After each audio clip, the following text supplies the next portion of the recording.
So as you can see, I'm playing every single E and with my left hand. Hey guys, Kyle here for another edition of Woodshed Wednesday. Today we're back at the kit and we're continuing our conversation on ghost notes with a groove that takes ghost notes throughout the entire measure. So I'm going to play it and then we're going to talk a little bit about it and how to start developing it. Check it out.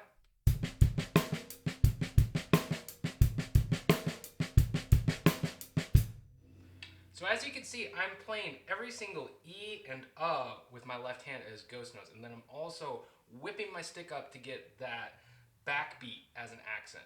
If you listen to old James Brown records, you'll hear Clyde Stubblefield do this a lot. He had that crazy left hand that got all sorts of awesome ghost notes.